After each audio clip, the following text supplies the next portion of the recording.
inaantay ko na ang movers na magkukuha ng mga kagamitan dito, guys. At nilili ko na para sa kanila. At bubuksan ko na ito.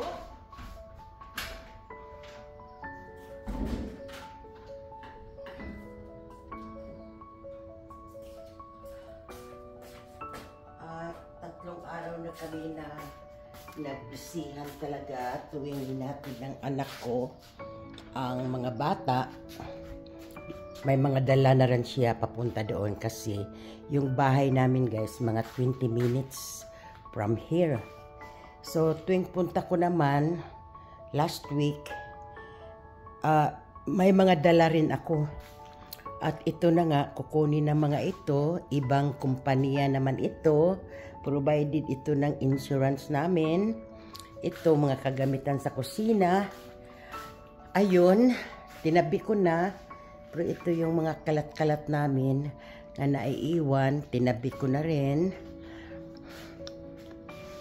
At ang mamimiss ko lang dito, guys, itong view dito na gustong-gusto ko. At yung garden ko. Ayan, mamimiss. Bali, pangatlong garden ko ito dahil sa amin. Tapos yung kapitbahay namin, ginardinan ko rin yun eh. Ito ang mamimiss ko dito dahil lagi ako nakaupo dyan. Habang nagmuni-muni, nagkakape, kahit mahating gabi, nandyan ako, guys. Ito, kukunin na rin ito. At yung gumawa dito, nagdala nito last time, guys. May mga late 60s na siya, pero matagal lang nilang ginagawa. Kaya, ang bibilis. Hindi sila inabutan ng, pangalan nito, nang siguro hindi inabutan ng mga 6 hours na assemble na kaagad nila ito. At ready na yung TV. At sa itaas naman, kaya bilib din ako sa kumpanya na yun naghakot dito sa mga gamit. At may hagdanan pa kasi.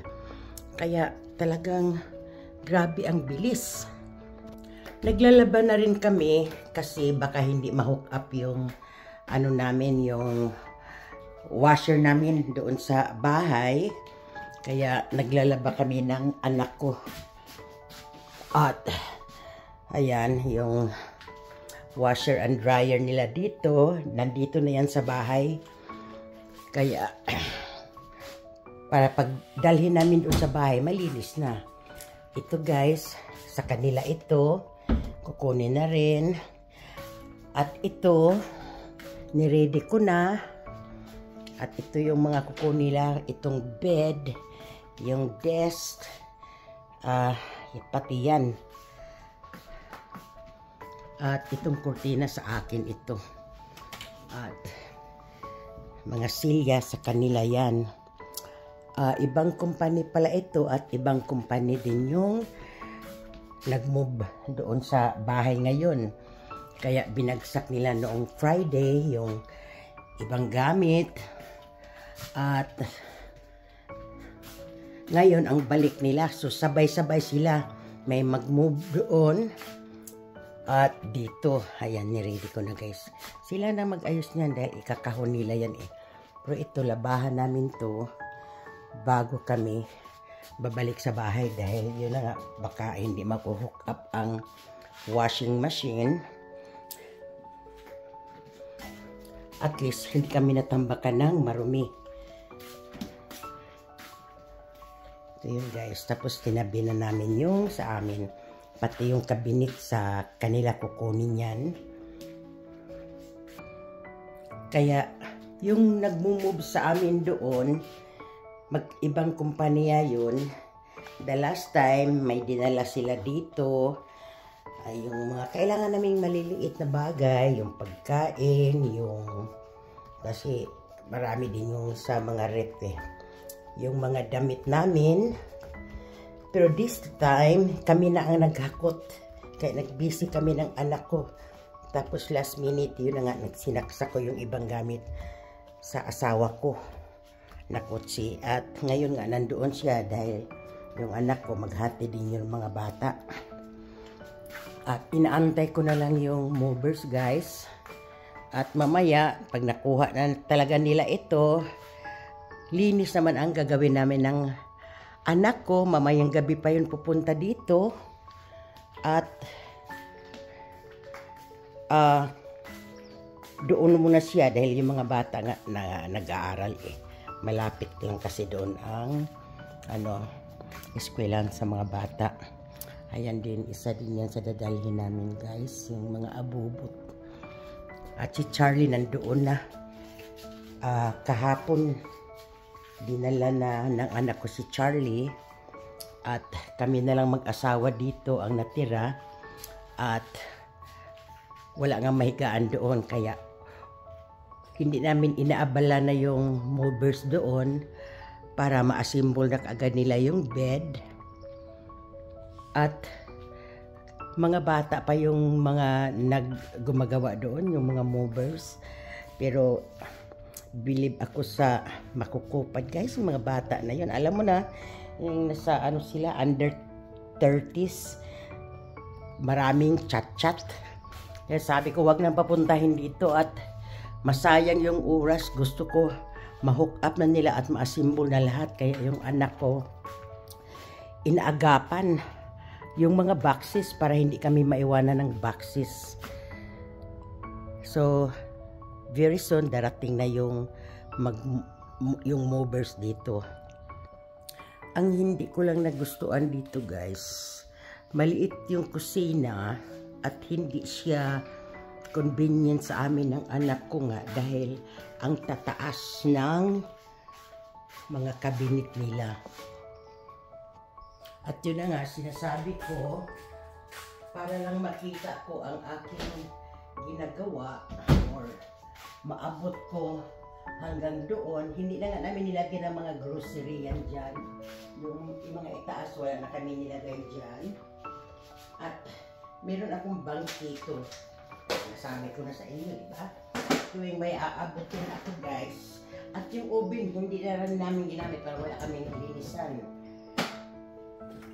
Pumapatong ako para kasi itong bahay na ito pang mataas nga ng mga tao nang yata ang nakadesign ito sa mga matataas ang tao. Saka good for 3 person lang ito. Siguro mag-asawa tapos isang anak. Kaya ang ginawa namin, meron sila ditong ginawa namin pantry sa ilalim ito ng hagdanan guys. Andyan pa yung inuman ni Charlie. Dito namin nilalagay yung aming grocery, yung mga dilata, yung ganoon. Kaya lang dahil nga ito, tuwing pupunta kami dyan, or ako, nauuntog talaga kami. Kaya, yan ang problema dito. Pero, okay naman yung rep nila. Ayan, pinadahan-dahan ko nang binigay sa asawa ko yung mga kagamitan para mailagay doon. Pero marami pa rin ito. Pero mamayang gabi nga, dahil ma-empty na talaga ito, wala na itong mga na ito, lamisa, mga sopa. Mag-umpisa ako maglinis. At bukas, or darating yata yung anak ko dito, maiwan yung asawa ko doon. Mag-umpisa na kami maglinis-linis at ito, ayan, itambak na naman namin sa kutsiyan para kinabukasan. Last day na lang talaga namin bukas guys kasi mag-walk through na yung may-ari nito at kailangan namin makaalis ng pizza 5. Wala na kami dito talaga. Pizza 3 yata bukas. Dahil may darating ng mag-rent dito. Kaya kailangan na talaga naming malinisan ito at by tomorrow tapos na.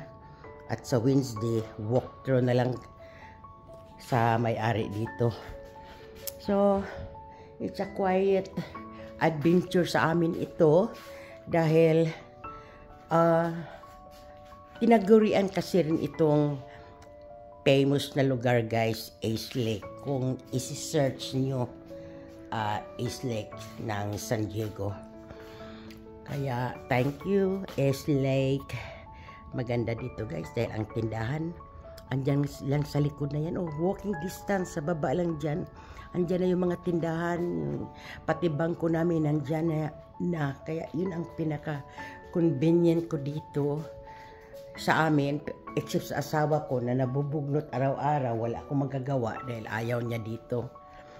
Ang reklamo ko lang dito talaga yung pagdadrive back and forth sa work dahil ang mga sasakyan nagliliparan dahil freeway yun eh. Freeway yun. At busy talaga ang freeway nila dito at talagang nai-stress talaga ako tuwing lalo na sa gabi dahil mahina na yung mata ko. At dito na ako magtapos guys. Maraming salamat at pasensya na hindi mo na ako ngayon reply sa inyo. At darating din tayo dyan. Kaya tingnan mo yung laptop ko nandoon. At wala na akong mapanood sa TV dahil inalisa na nga. At saka na lang ako babawi, okay? Thank you so much and thanks for supporting. Bye-bye!